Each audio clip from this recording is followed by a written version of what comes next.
Tony Khan has revealed some plans in regards to his free agent signings. Why is he signing so many people? In addition to that, we're also going to talk about a WWE superstar who was released. We haven't talked about him in a while, but every company is apparently interested in him, so we do got to talk about that as well. And then, of course, we got to talk about Jeff Hardy because we have another update provided by Matt Hardy.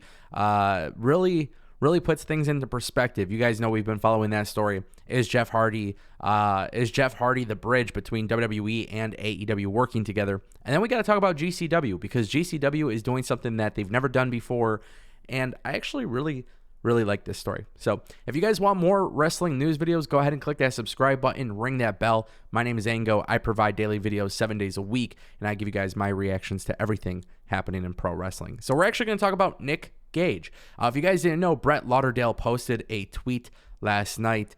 Very cool stuff. He tweeted a photo with him and Nick Gage, and he let everybody know that he has signed Nick Gage to an exclusive contract. And specifically, the tweet goes on to say this: "This is the first and likely the last contract GCW will ever offer. Nick has earned the right to finish his career on his terms with dignity and a focus on the future he deserves. I'm proud GCW can give him that. For all the hard work, sacrifice, and loyalty over 23 plus years, MDK all effing day." Interesting. If you guys didn't know, GCW doesn't sign people to contracts. GCW doesn't have like a roster that's signed to them.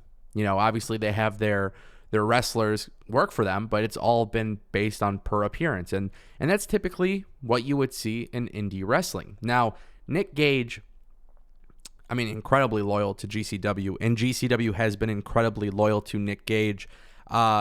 I don't know what this means for Nick Gage ever showing up on AEW again, and that's the real interesting thing here, and that's kind of why I want to talk about this. Nick Gage was in AEW. Yes, it was a one-time thing, but now is this a situation where Nick Gage can't work anywhere else? I don't know.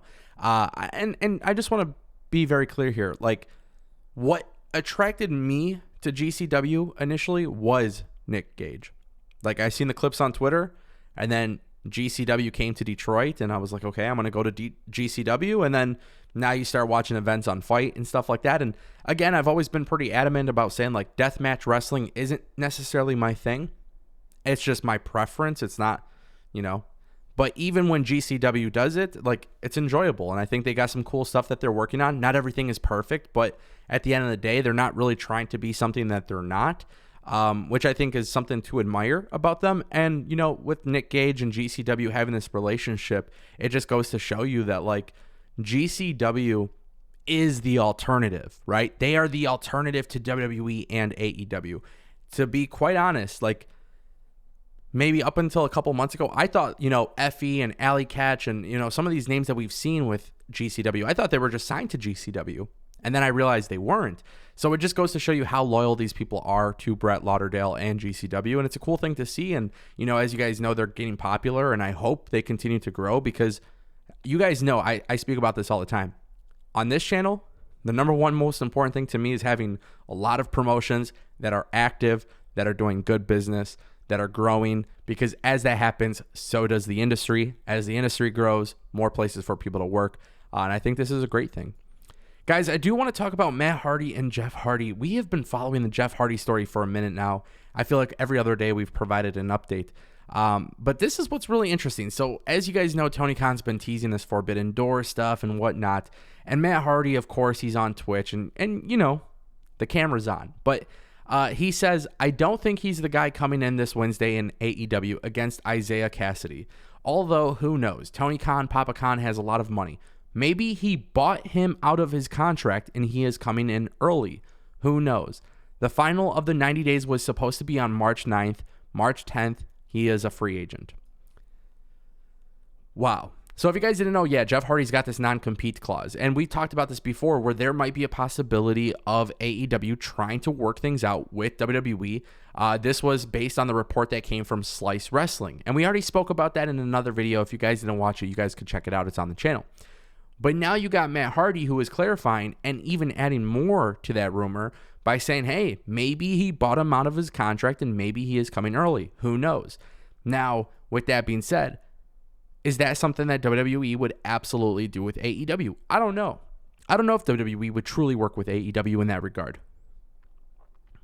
But I really do get the feeling that that dream signing that Tony Khan was talking about for a while, I believe Jeff Hardy is that guy. So I don't think it's going to be Jeff Hardy versus, Isaiah Cassidy. I don't think that's going to happen, but you never know.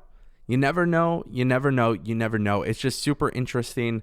Matt Hardy is obviously making it very clear that at some point Jeff Hardy's going to be there. Like, he's been making it pretty clear. He's been making it pretty obvious that they're going to be together at some point. So when does it happen? That's the real question.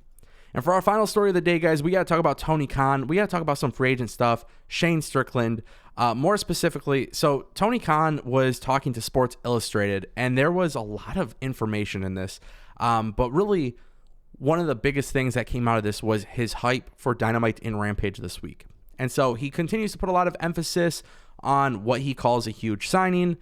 And this is where I thought things got a little bit crazy. It's going to be a big reveal on Dynamite. It sets up this week's Rampage and puts a lot of irons in our fire. We have created an environment in AEW where people routinely expect great wrestling matches, and we have the wrestlers to live up to those high expectations. So it is very clear Tony Khan's main focal point as a company is to provide good wrestling matches. Cool. He also says, I have created some debate about what it means to open the forbidden door, and that's what we are going to do on this show. So this show is going to be very, very interesting. Obviously, he continues to tease it. Now, in regards to a crowded roster, this is what he says. Tony Khan sees the crowded roster as a positive and one that will benefit AEW both long-term and short-term. He also likes the interactions that provides backstage, using Bryan Danielson working with TBS champion Jade Cargill. So Tony Khan said, I recently asked Bryan Danielson and Jade Cargill, who is already starting an amazing run as our TBS champion, to work together. I think Bryan is the world's greatest pro wrestler and he has such valuable insight. Jade is incredibly driven and Bryan's been a great mentor to her so far. True. I mean, I think that's, you got to get your bang for your buck, right? You're going to sign Bryan Danielson. You're going to sign Adam Cole. You're going to sign these elite professionals, right? You're going to sign Keith Lee. You're going to sign all of these big names. Yeah, you better hope that this interaction backstage is rubbing off on people, because somebody like Jade Cargill, who, by the way, I think is phenomenal. A lot of people disagree with me, but I think, yeah, phenomenal. I think she is the future of AEW and what they're building. Yeah, I would hope that Bryan Danielson is mentoring her, because imagine how good she'll get when she gets that, right? So then we got this news that Shane Strickland from Fightful Select, so basically what happened, Fightful Select reported that higher-ups from many companies are seeking to sign Shane Strickland, right? So more free agent news. Ever since the day that WWE released the former Swerve Scott, we have been told promoters are inquiring about his status and what he wants out of a deal with their respective companies. We've heard directly from higher-ups in multiple companies that they've asked about bringing him in with plans in order already from at least one major company to work with him in some capacity. Now, as you guys know on the channel, we've talked about this. AEW was interested in Swerve. We've also heard that Impact and MLW were as well. Is that true? Who knows? But Fightful Select is confirming that there was a lot of interest. So it will be very interesting to see what happens. Maybe another signing for Tony Khan. What do you guys think about that? Let me know what you guys think in the comment section down below. So much to talk about. So many big stories this week. Stay tuned for more.